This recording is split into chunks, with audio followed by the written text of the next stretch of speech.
2 Kings 23, New Living Translation. Then the king summoned all the elders of Judah and Jerusalem. And the king went up to the temple of the Lord with all the people of Judah and Jerusalem, along with the priests and the prophets, all the people from the least to the greatest. There the king read to them the entire book of the covenant that had been found in the Lord's temple. The king took his place of authority beside the pillar and renewed the covenant in the Lord's presence. He pledged to obey the Lord by keeping all his commands, laws, and decrees with all his heart and soul. In this way he confirmed all the terms of the covenant that were written in the scroll, and all the people pledged themselves to the covenant.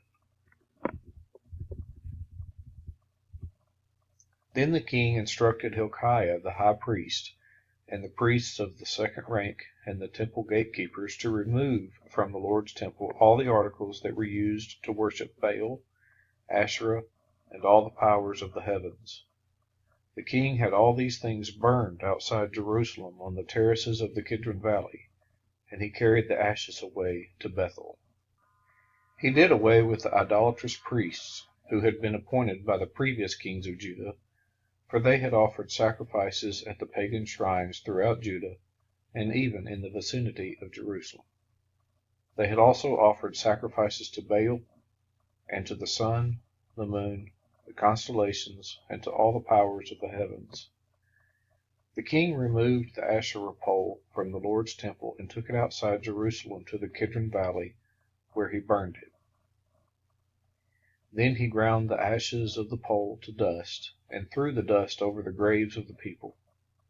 He also tore down the living quarters of the male and female shrine prostitutes that were inside the temple of the Lord, where the woman wove coverings for the Asherah pole.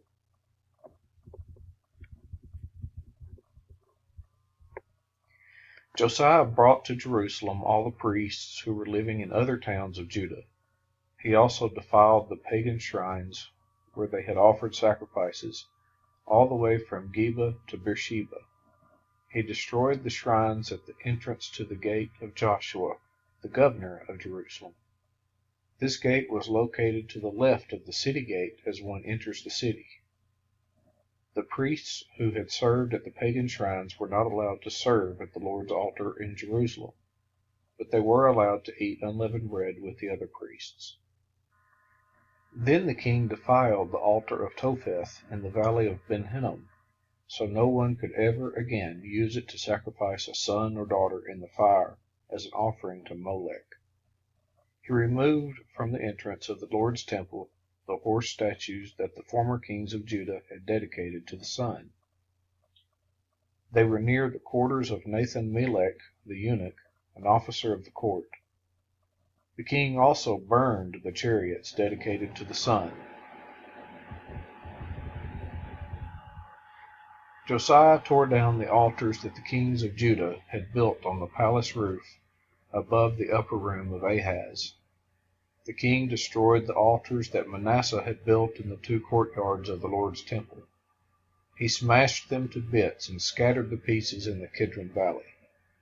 The king also desecrated the pagan shrines east of Jerusalem, to the south of the Mount of Corruption, where King Solomon of Israel had built shrines for Ashtoreth, the detestable goddess of the Sidonians, and for Chemosh, the detestable god of the Moabites, and for Molech, the vile god of the Ammonites. He smashed the sacred pillars and cut down the Asherah poles. Then he desecrated these places by scattering human bones over them. The king also tore down the altar at Bethel, the pagan shrine that Jeroboam son of Nebat had made when he caused Israel to sin. He burned down the shrine and ground it to dust, and he burned the Asherah pole. Then Josiah turned around and noticed several tombs in the side of the hill. He ordered that the bones be brought out, and he burned them on the altar at Bethel to desecrate it. This happened just as the Lord had promised through the man of God when Jeroboam stood beside the altar at the festival. Then Josiah turned and looked up at the tomb of the man of God who had predicted these things. "What is that monument over there?" Josiah asked. And the people of the town told him, "It is the tomb of the man of God who came from Judah, and predicted the very things that you have just done to the altar at Bethel." Josiah replied, "Leave it alone. Don't disturb his bones." So they did not burn his bones or those of the old prophet from Samaria. Then Josiah demolished all the buildings at the pagan shrines in the towns of Samaria, just as he had done at Bethel. They had been built by the various kings of Israel and had made the Lord very angry. He executed the priests of the pagan shrines on their own altars, and he burned human bones on the altars to desecrate them. Finally, he returned to Jerusalem. King Josiah then issued this order to all the people: "You must celebrate the Passover to the Lord your God as required in this book of the covenant." There had not been a Passover celebration like that since the time when the judges ruled in Israel, nor throughout all the years of the kings of Israel and Judah. But in the 18th year of King Josiah's reign, this Passover was celebrated to the Lord in Jerusalem. Josiah also got rid of the mediums and psychics, the household gods, the idols, and every other kind of detestable practice, both in Jerusalem and throughout the land of Judah. He did this in obedience to the laws written in the scroll that Hilkiah the priest had found in the Lord's temple. Never before had there been a king like Josiah, who turned to the Lord with all his heart and soul and strength, obeying all the laws of Moses. And there has never been a king like him since. Even so, the Lord was very angry with Judah because of all the wicked things Manasseh had done to provoke him. For the Lord said, "I will also banish Judah from my presence, just as I have banished Israel. And I will reject my chosen city of Jerusalem, and the temple where my name was to be honored."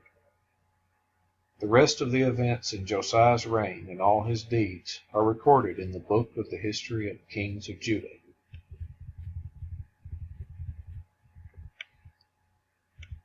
While Josiah was king, Pharaoh Necho, king of Egypt, went to the Euphrates River to help the king of Assyria. King Josiah and his army marched out to fight him, but King Necho killed him when they met at Megiddo. Josiah's officers took his body back in a chariot from Megiddo to Jerusalem and buried him in his own tomb.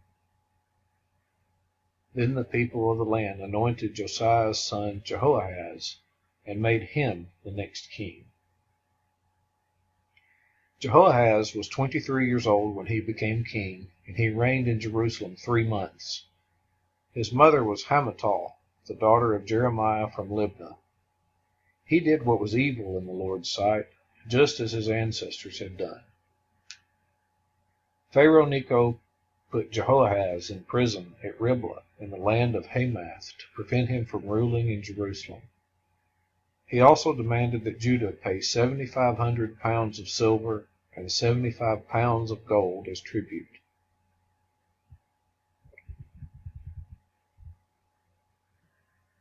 Pharaoh Necho then installed Eliakim, another of Josiah's sons, to reign in place of his father, and he changed Eliakim's name to Jehoiakim. Jehoahaz was taken to Egypt as a prisoner, where he died. In order to get the silver and gold demanded as tribute by Pharaoh Necho, Jehoiakim collected a tax from the people of Judah, requiring them to pay in proportion to their wealth. Jehoiakim was 25 years old when he became king, and he reigned in Jerusalem 11 years. His mother was Zebudah, the daughter of Pedaiah from Rumah. He did what was evil in the Lord's sight, just as his ancestors had done.